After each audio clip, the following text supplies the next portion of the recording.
چونکہ استقبال رمضان شریف کا یہاں عنوان لکھا گیا ہے تو ایک دو بات میں عرض کرنا چاہتا ہوں. میں بڑی تھوڑی تقریر کرنے کا عادی ہوں.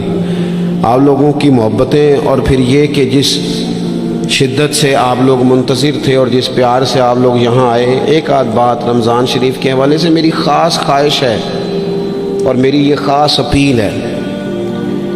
وہ میں ابھی سے لوگوں کو سن رہا ہوں کہتے ہوئے کہ روزے بڑی گرمی کے آ رہے ہیں. وہ خدا کے بندے تو نیت تو کر، تو ارادہ تو کر. رمضان شریف میں 3-4 چیزوں کا خاص خیال رکھنا ہے ہم نے. خاص ایک تو رمضان شریف میں قرآن پاک سے خاص محبت فرمائیں. شہر رمضان الذی انزل فیہ القرآن، خاص محبت. الحمدللہ ہمارے ہاں قرآن کے عالم بھی موجود ہیں، حافظ بھی موجود ہیں، بلکہ مسجدیں کم ہوتی ہیں، حافظ زیادہ ہوتے ہیں. یہ دیکھ لیں، یہ مدارس کی خدمات ہیں اللہ کے فضل سے. قراء بھی ہیں، سب کچھ ہے. اب ضرورت ہے قرآن پاک سے محبت کرنے والوں کی. ہر نقیب، ہر خطیب یہ کہہ رہا ہے کہ سارا قرآن حضور کی تعریف ہے، کہتے ہیں نا جی. تو چاہیے نا کبھی کبھی رکا آئے محفل سے کہ جناب ہمارا دل کر رہا ہے ہمیں سورہ رحمان سنائی جائے. کبھی کبھی یہ رکے آتے ہیں نا فرمائشی رکے، یہ نعت پڑھے. یہ تو جب سب کہہ رہے ہیں یہ حضور کی نعت ہے سارا قرآن، تو کو رکا آنا چاہیے نا. آج سورہ حامیم سجدہ کی تلاوت سنائی جائے، آنے چاہیے نا یہ والے رکے بھی. صحیح کہہ رہا ہوں نا؟ تو خوب ارادہ کریں کہ قرآن مجید سننا ہے. ہم کھڑے رہتے ہیں، پاسپورٹ کے دفتر بھی 1.5 گھنٹہ لوگ کھڑے ہیں، شناختی کارڈ کے دفتر میں بھی کھڑے، امیگریشن کی لائنوں میں بھی کھڑے.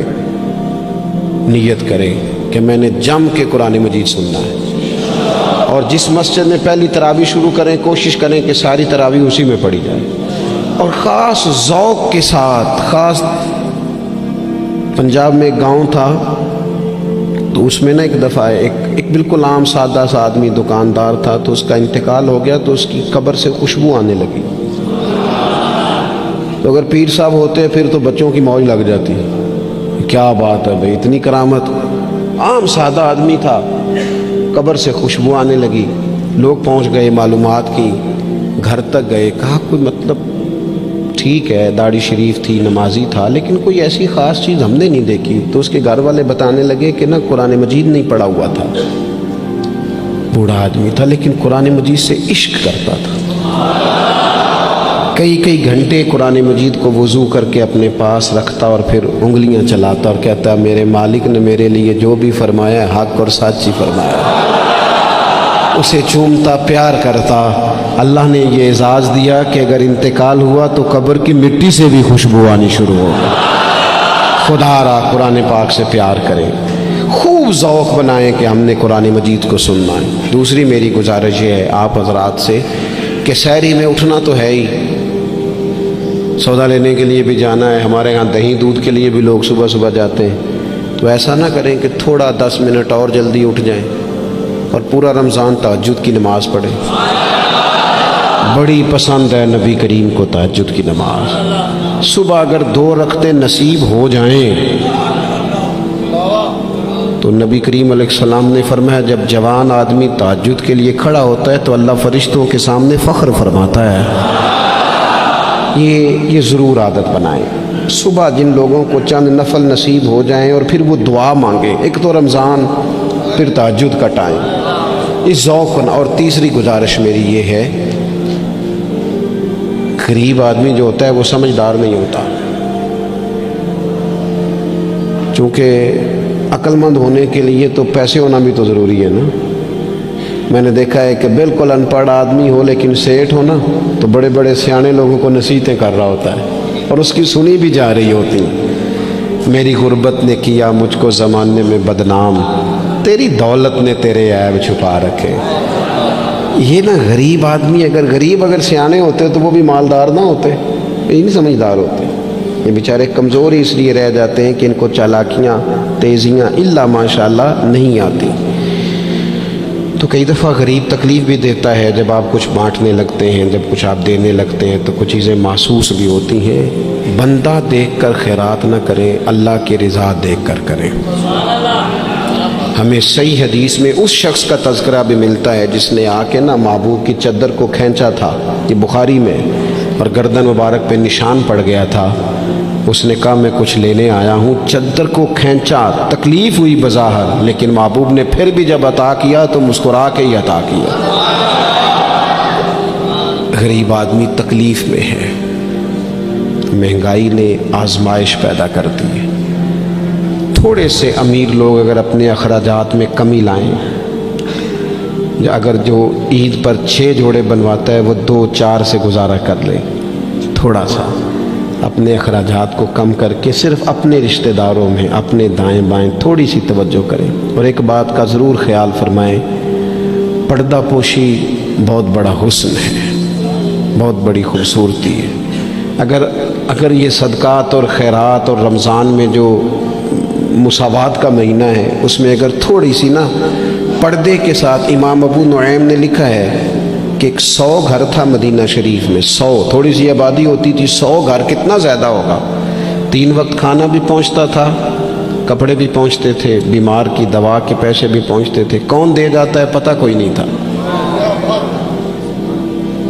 پھر اچانک سب کے گھر کھانا آنا بند ہوا تو لوگ پریشان ہوئے, ایک دوسرے سے پوچھنے لگے تیرے گھر کب سے نہیں آیا؟ کا 18 محرم سے. تیرے گھر کب سے نہیں آیا؟ اسی شام سے. تیرے گھر 18 سے. اب جب سب متفق ہوئے تو پتہ چلا کہ 18 محرم کو امام زین العابدین کا انتقال ہوا. 100 گھروں میں کھانا جاتا تھا پر پتہ نہیں تھا دے کون جاتا ہے. کچھ تھوڑا سا نا, کچھ خبریں ایسی ہیں جو حضرت عمر بن عبدالعزیز صبح اپنے خادم کو نا ایک سارے دن کے کاموں کی لسٹ دیا کرتے تھے. تو ایک دن لسٹ دی تو وہ چاہیے تو یہ تھا نا کہ اس پہ لکھا ہوتا تھا کہ 11 بجے محکمہ تعلیم والوں کو بلانا, ظہر کے بعد دفاع والوں کو بلانا, شام کو صحت والوں کو بلا لینا. وہ لسٹ جو دی تھی اس پہ لکھا تھا کہ کل 5000 درود پاک کم رہ گیا تھا, آج زیادہ پڑھنا ہے. وہ فلاں بیوہ کے گھر میں راشن پہنچانا ہے. وہ 2-3 لائنیں ابھی پڑھی تھیں کہ وہ حضرت نے چھین لی, فرمایا یہ تو میری ذاتی ہے. تو مشیر کہنے لگا حضور یہ کب کرتے ہیں, کبھی بتایا نہیں. تو آپ فرمانے لگے کچھ پیسے چھپا کے رکھے ہوتے ہیں لوگوں نے کہ مشکل پڑ گئی تو کام آئیں گے. میں نے بھی کچھ نیکیاں سب سے چھپائی ہیں, قیامت میں مشکل پڑ گئی تو اللہ کے کرم سے میرے کام آ جائیں گے. موجود نہ ہو تو زندگی کا وقت گزرے بھی تو ذرا پھیکا پھیکا گزرتا ہے. اگر دن بیت بھی جائے تو کچھ تھوڑا سا بوجھ چھوڑ جاتا ہے. کچھ چیزیں زیادہ ضروری ہوتی ہیں وقت کو گزارنے کے لیے. اس طرح کھانا بڑا ضروری ہے, پینا اور سونا بڑا ضروری ہے. اسی طرح زندگی گزارنے کے لیے محبت کا ہونا بھی بڑا ہی ضروری ہے. گھر کے اندر ساری نعمتیں موجود ہوں, بچے بھی ہوں, رزق بھی وسیع ہو, گھر بھی اپنا ہو اور کشادہ ہو, ہر چیز موجود ہو, بس میاں بیوی کے درمیان محبت موجود نہ ہو. ساری چیزوں کی موجودگی میں وقت گزارنا مشکل ہو جاتا ہے. آپ کی نوکری آپ کے اپنے شہر میں ہو, آنا جانا آسان ہو, سیلری پیکج بڑا اچھا ہو, لیکن جس جگہ آپ ڈیوٹی کرتے ہیں, جاب کرتے ہیں, وہاں جو ارد گرد لوگ رہتے ہیں ان سے محبت کا رشتہ نہ ہو تو ساری سہولیات کے باوجود وہاں جانے کو طبیعت نہیں چاہتی. اور میں نے دیکھا ہے کہ اگر کسی جگہ کام کرنے والوں کے بیچ آپس میں محبت کا رشتہ ہو جائے تو لوگ ترقی نہیں لیتے, کہتے میں یہی ٹھیک ہوں, مجھے ترقی نہیں لینی, میرا ذرا دوستوں سے دل لگا ہوا ہے. محبت زندگی کی بڑی اہم ضرورت ہے. ہم نے یہ کیا ہے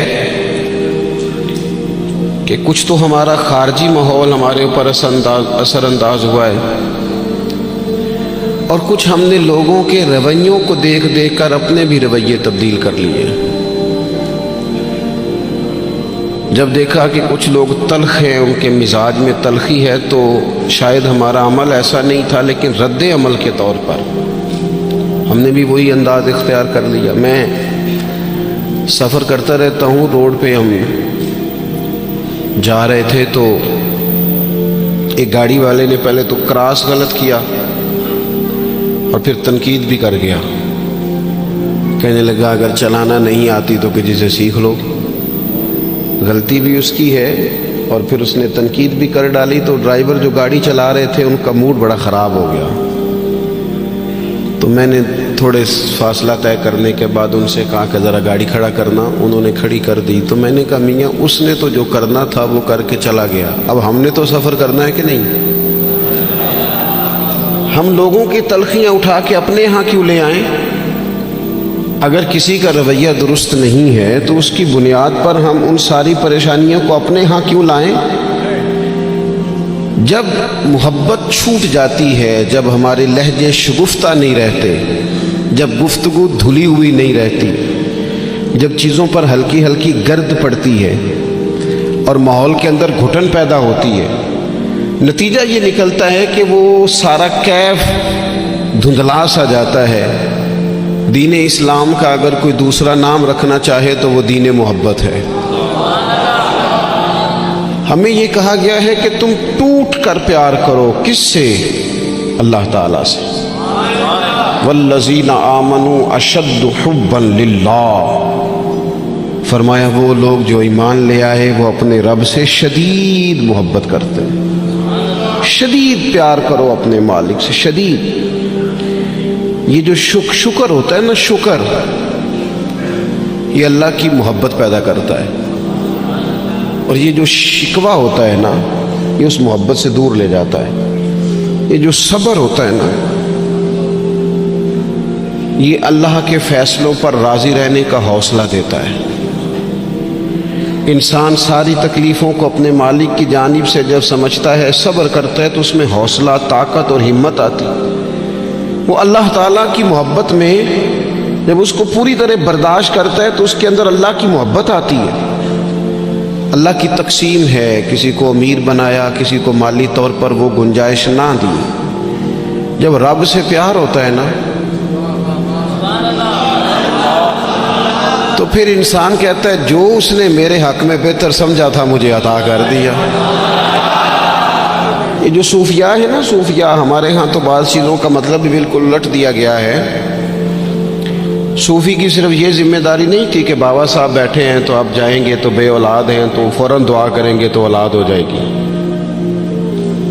ان کی فقط یہ ڈیوٹی نہیں تھی کہ وہ تعویذ دیں گے تو کام چل جائے گا، یہ بھی وہ کریں گے، لیکن اہل تصوف کی تو اصل ذمہ داری یہ تھی کہ راہ سلوک کے مسافر جب ان کے پاس آئیں اور آ کے کہیں کہ پریشان بھی ہوں، مقروض بھی ہوں، بے اولاد بھی ہوں، بیمار بھی ہوں، تکلیف میں بھی ہوں، جب لوگ اپنے دکھ سنائیں تو وہ ان کے لیے دعا بھی کریں اور ان کے دل میں اللہ رسول کی محبت ایسی پیدا کریں، ایسی پیدا کریں کہ بندہ رب کی رضا پہ راضی رہنا سیکھ جائے۔ محبت جو ہے نا، محبت یہ مداوع ہے۔ خواجہ نظام الدین صاحب محبوب الہی رحمت اللہ علیہ کے مرید نے پوچھا کہ حضرت حالات بڑے خراب ہیں، لوگ بڑا تنگ کرتے ہیں، رشتہ دار بھی ستاتے ہیں، دوست بھی بے وفائی کر جاتے ہیں، مخلص ہو کے چلتے ہیں لیکن سامنے سے نتیجہ کچھ نہیں نکلتا، حضور ان مسائل کا کوئی حل؟ تو حضرت فرمانے لگے ان کا حل یہ ہے کہ تو محبت کرنی شروع کر دے۔ تو سارے مرید بسم اللہ کہہ کے بات قبول نہیں کرتے، کچھ کے پاس کئی جواب بھی ہوتے ہیں، وقتی طور پہ ہاں کر بھی جائیں لیکن اپنے اندر سے وہ جھگڑا بھی کر رہے ہوتے ہیں۔ تو اس نے کہا حضور وہ بات تو آپ کی ٹھیک ہے، لیکن اگر محبت سے حل نہ ہو مسئلہ تو میں تو پھر محبت کروں گا، لیکن اگر اس سے حل نہ ہو تو حضرت فرمانے لگے نسخہ یہی ہے، اگر حل نہ ہوا تو ذرا خوراکیں زیادہ کر دینا، ذرا تھوڑا سا اس میں اضافہ کر دینا، 2 ٹائم کی بجائے 3 ٹائم کر لینا محبت، پھر 6 ٹائم کر لینا، اسی کو بڑھانا ہے نسخہ۔ ہم نا جب تک محبت میں کامل نہیں ہوتے، آپ دیکھیں نا داتا صاحب نے ایک جملہ لکھا ہے، داتا صاحب فرماتے ہیں یہ جو محبوب ہوتا ہے نا اس پر غصہ نہیں آتا، اور جس پر غصہ ہے وہ محبوب نہیں ہوتا۔ محبوب پر غصہ نہیں آتا۔ فرماتے ہیں جب رب رسول محبوب ہو جاتے ہیں نا تو پھر سخت احکام بھی بندہ بڑی دل جمی کے ساتھ قبول کرتا ہے۔ اور اس کے لیے ذرا تھوڑا سا کیا کہا رسول پاک علیہ السلام نے؟ ہمارے کریم محبوب علیہ السلام نے ہمیں کہا کہ تکمیل ایمان کی شرط یہ ہے کہ تم ہر چیز سے بڑھ کر اپنے نبی سے محبت کرو۔ ہمیں نا پہلے اس پر غور کرنا ہے، اس پر پوری توجہ کرنی ہے، اس بات پر کہ ہمارے دلوں میں محبت کی وہ کیفیات، ہم ساری چیزوں کا حل تقریروں سے چاہتے ہیں۔ تقریریں بھی بڑا اثر کرتی ہیں، بڑا فائدہ کرتی ہیں، پر لیکن جو اثر کیفیت کرتی ہے نا، کیفیت، آپ کا کوئی اپنا رو رہا ہو تو اسے دیکھ کر خود بخود آنسو آ جاتے ہیں۔ آپ کا کوئی بچہ خوش ہونا تو اسے دیکھ کر خود بخود طبیعت خوش ہو جاتی ہے۔ پہلے یہ عملاً دیکھنا ہے کہ رسول رحمت علیہ السلام کی محبت ہمارے اوپر کس طرح طاری ہے، اس کی کیفیات۔ والد صاحب اکثر پریشان رہتے ہیں، کاروبار نہیں چلتا، حالات ٹھیک نہیں ہیں، معاشرے میں، سوسائٹی میں گزارا کرنا مشکل ہو گیا ہے، کئی دکھ اگرچہ گھر نہیں لانے چاہیے پر کئی سارے دکھ گھر آ گئے ان کے ساتھ۔ بچوں نے دیکھا اپنے والد کو پریشان، کئی چیزیں بچوں پر طاری ہو گئیں، بچوں کی اماں نے انہیں بتایا کہ آج کل فرمائش کوئی نہ کرنا، تمہارے ابا پریشان ہیں، آج کل شرارت کوئی نہ کرنا، تمہارے والد ناراض ہیں، غصے میں۔ یہ ساری باتیں بچوں نے دیکھیں۔ اللہ کرے آپ میری بات پر زیادہ توجہ فرمائیں۔ بڑا اچھا نسخہ دیا تھا حضرت قبلہ مفتی صاحب نے کہ کبھی کبھی موبائل چھوڑنے بھی چاہیے۔ مجھ سے دوست پوچھتے رہتے ہیں باتیں، تو ایک دوست نے کہا کوئی ریاضت، کوئی مجاہدہ بتائیں، تو میں نے کہا پہلا مجاہدہ یہ ہے کہ 30 منٹ موبائل نہیں نکالنا جیب سے، اس پہ عمل کرو، پھر اگلا نسخہ بھی بتائیں گے۔ لیکن وہ بھی بس مسکرائے تھے، جس طرح صرف آپ بھی مسکرائی ہیں نا، خالی اتنا ہی کیا تھا انہوں نے بھی جتنا کو آپ نے کیا ہے، اور پھر اس کے بعد انہوں نے وہی کیا جس کی مجھے اب بھی امید ہے کہ یہ مجاہدہ مشکل کام ہے میاں، اور بھی غم ہے زمانے میں اس موبائل کے سوا۔ تھوڑی توجہ کریں، چند ایک گزارشات کرنی ہے آپ سے، آپ غور کریں گے میری بات پر۔ کئی قسم کی پریشانیاں ہمارے گھر آ جاتی ہیں، ہمارے بچے اس کا شکار ہوتے ہیں اور اس تکلیف اور اس درد اور اس کس کو محسوس کرتے ہیں۔ تو کبھی ایسا بھی تو ہونا کہ رات کو اچانک والد رو پڑے اور جب اس کی آنکھوں میں پوری طرح آنسو بہہ جائیں اور اس کی ہچکیاں بندھ جائیں تو بچے اکٹھے ہو کے اپنی والدہ سے پوچھیں والد کو کیا ہے؟ اس پریشانی میں اور اس انداز میں تو ہم نے کبھی نہیں دیکھا، کاش کبھی ایسا ہونا۔ اور جب بچے اصرار کریں تو والدہ کہ بیٹا تمہارے والی بات نہیں، اماں بتائیے ابا کو کیا ہے؟ تو ماں درد سے کہے بیٹا تمہارے والد کو نا نبی کریم کا مدینہ یاد آتا ہے، کو حضور کا شہر مبارک یاد آتا ہے۔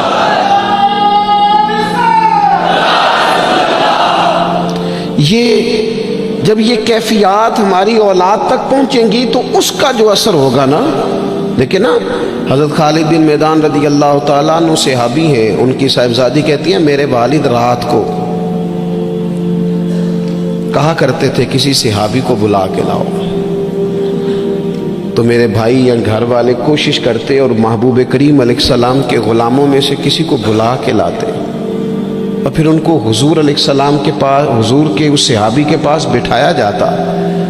فرماتی ہیں پھر میرے والد ان سے فرمائش کرتے کہ مجھے میرے کریم رسول کی کوئی بات تو سناؤ، کوئی بات، کوئی تذکرہ۔ ہمارے ہاں چونکہ تقریریں روز ہوتی ہیں، جمعے میں تقریر ہو رہی ہے، محفل میں تقریر ہو رہی ہے، تو وہ لینے کا خاص ذوق اور لہجوں کا وہ وضو اور نیتوں کا وہ خلوص اور کشکول کا وہ سیدھا ہونا اور حصول کا وہ جذبہ اس کیفیت کا الا ماشاءاللہ نہیں رہا۔ کہا کوئی حضور کی بات سنائے تو کہتی ہیں وہ کریم محبوب کے صحابی میرے والد کو میرے نبی کی جب کوئی بات سناتے تو میرے والد رونا شروع کرتے، اور جب کچھ لمحے اس کیفیت میں گزار لیتے تو پھر ان کے لیے وہ دن رات گزارنا آسان ہو جاتا۔ جب نبی پاک علیہ السلام کی محبت کا یہ غلبہ طبیعتوں پر طاری ہوگا، مزاجوں پر یہ غالب ہوگا۔ ہم نے نا ابتدا ہی سی بالکل شروع سے ہی اپنے بچوں کو دولت کی بات سنائی، انہیں سکھایا پیسے کیسے کمانے، وہ فلاں کا بچہ ڈاکٹر بن گیا اتنے پیسے کما رہا ہے، فلاں کا بچہ انجینئر بن گیا اتنے پیسے کما رہا ہے۔ ہم نے اپنی اولادوں کو، اچھا وہ نتیجہ کیا نکلا؟ رزلٹ یہ نکلا کہ وہ بچوں کو پتہ چل گیا کہ سب سے قیمتی چیز تو دولت ہوتی ہے۔ اور پھر ایک ٹائم ایسا آیا کہ انہوں نے نا اپنے والد سے یہ کہنا شروع کر دیا کہ ابا جی اگر آپ بھی کوئی ڈھب کا کام کر لیتے تو آج ہمارے پاس پیسے زیادہ نہ ہوتے، کیونکہ ان کو جو سکھایا گیا تھا، اگر محبت کے انداز سکھائے جاتے شروع سے وہ چیزیں، دیکھیں نا ہم کتنی باتیں انہیں سکھاتے ہیں، اگر ان کے لہجوں میں وہ خلوص پیدا کرنے کی کوشش، حضرت لقمان علیہ السلام نے کئی نصیحتیں کی ہیں اپنے بچوں کو، اور قرآن مجید نے سورہ لقمان کے اندر آپ کی ان نصیحتوں کو بیان فرمایا ہے۔ ایک مقام پہ حضرت لقمان نے اپنے بیٹے سے کہا تھا کہ بیٹا لفظ نہیں، تیرا نا لہجہ بھی ٹھیک ہونا چاہیے۔ کچھ لوگوں کے لفظ ٹھیک ہوتے ہیں، لہجہ ٹھیک، لہجے بھی بعض اوقات اگر محبت والے نہ ہوں تو بڑی تکلیف دیتے ہیں۔ وہ شوگر کے مریض ہیں، مثال دے رہا ہوں، شوگر کے مریض ہیں سوسر صاحب، تو بہو نے پوچھا تھا ان سے صبح میں کہ ناشتہ لاؤں، تو انہوں نے کہا بیٹا ابھی میرا جی نہیں چاہتا، لیکن وہ شوگر ہے، گھنٹے دو کے بعد کمزوری ہے، بھوک لگ گئی تو آواز دی بٹیا ذرا کھانا تو لانا، تب وہ ناراض ہو گئی، ابا جی میں نے تو صبح بھی پوچھا تھا آپ سے، گھنٹہ پہلے بھی، ابھی آپ نے پھر کھانا، اچھا وہ لے آئی، پر برتن ذرا زور سے پٹکے، اس نے دروازہ ذرا زور سے بند کیا، بوڑھوں کو اپنی تذلیل محسوس ہوئی، وہ لہجہ ٹھیک نہیں تھا۔ شام کو جب اس کی شکایت ہوئی کہ ذرا اسے سمجھائیے گا، تو وہ کہتی ہے اپنے شوہر سے کہ ابا جی سے پوچھیں بھلا میں نے کہا کیا ہے، تو کہا تو اس نے کچھ بھی نہیں، لفظ تو بتائے جا سکتے ہیں، کیا جملہ بتائیں، اس نے واقعی کچھ نہیں کہا، لیکن اس کا لہجہ، اس کا انداز، اللہ کرے میں جوانوں کو بات سمجھا سکوں، لفظ بھی ستھرے ہونے چاہیے اور تیرا لہجہ بھی ذرا باوضو ہو تو بات بن جائے گی۔ اگر تیرا انداز بھی تھوڑا، بعض لوگ صحیح بات کر رہے ہوتے ہیں پر صحیح لہجے میں نہیں کر رہے ہوتے، وہ ٹھیک کہہ رہے ہوتے ہیں پر ان کا انداز ٹھیک نہیں ہوتا۔ حضرت لقمان نے اپنے بیٹے سے کہا وَلَا تُصَغِّرْ خَدَّكَ لِلنَّاسِ، بیٹا لوگوں سے منہ ٹیڑھا کر کے بات نہ کرنا، تیرا انداز بھی شستہ ہو، تیرا لہجہ بھی اچھا ہو، تیرا چہرہ ٹیڑھا نہ ہو جب تو لوگوں سے کلام کر رہا ہو۔ میرے دوستو، انداز جب پیار والے ہو جاتے ہیں، لہجے جب خلوص والے ہو جاتے ہیں، جب ہماری اولادوں میں یہ محبتیں منتقل ہوتی ہیں، جب یہ محافل اپنا اصل حسن اختیار کر جاتی ہیں اور یقین کی اس دولت تک چلی جاتی ہیں، تو پھر وہ محبت کی جو کیفیت ہوتی ہے نا، وہ اس طرح کا رخ اختیار کر جاتی ہے کہ جس سے انسان محبت کرتا ہے پھر اس کے لیے وہ جذباتی ہوتا ہے۔ چھوٹے چھوٹے بچے بھی جو ہوتے ہیں نا، چھوٹا بچہ، چلے اگر آپ کا تجربہ نہ ہوا تو یہ تجربہ کر کے دیکھیے گا، چھوٹا بچہ جس کی 4-5 سال عمر ہے نا، اس کے والد کبھی گھر میں اپنی ہی زوجہ سے، آپ کی توجہ ہوگی میری بات پر، والد اگر اپنی ہی اہلیہ سے گھر میں کوئی سخت بات کرتے ہیں نا تو بچے کو پیار ہے ماں سے، ابھی اسے پتہ نہیں ہے بات کیا ہو رہی، ارے ماشاءاللہ، ابھی اسے خبر نہیں ہے کہ بات کیا ہو رہی ہے اور اس کا پس منظر کیا ہے اور پیش منظر کیا ہے، لیکن اگر کوئی تلخ بات والد کرتا ہے نا اپنی بیوی سے، تو بچہ 4-5 سال کا ہے تو ماں کے حق میں کھڑا ہو جاتا ہے، نہیں کھڑا ہو جاتا، کہتا خبردار میری اماں سے بات کوئی نہ کرنا، حالانکہ اسے ابھی پتہ نہیں ہے کہ اس کا پس، اللہ کرے میں آپ کو سمجھا سکوں۔ او خدا کے بندو، 4-5 سال کا بچہ چونکہ ماں سے محبت کرتا ہے اور خالص کرتا ہے اور صحیح والی کرتا ہے، تو اپنے ہی والد کے سامنے اپنی والدہ کے حق میں کھڑا ہو جاتا ہے، اور اگر اس کا پاس چلے تو ہو سکتا ہے وہ سختی بھی کرے، خبردار میری اماں کے بارے میں، میری والدہ کے بارے میں بات نہ کرنا۔ تو 5 سال کے بچے کو اگر ماں سے محبت ہے تو اس محبت میں اتنا جذباتی ہے، تو اگر امتی کو رسول پاک سے سچی محبت ہو، امتی کو اگر سچی محبت ہو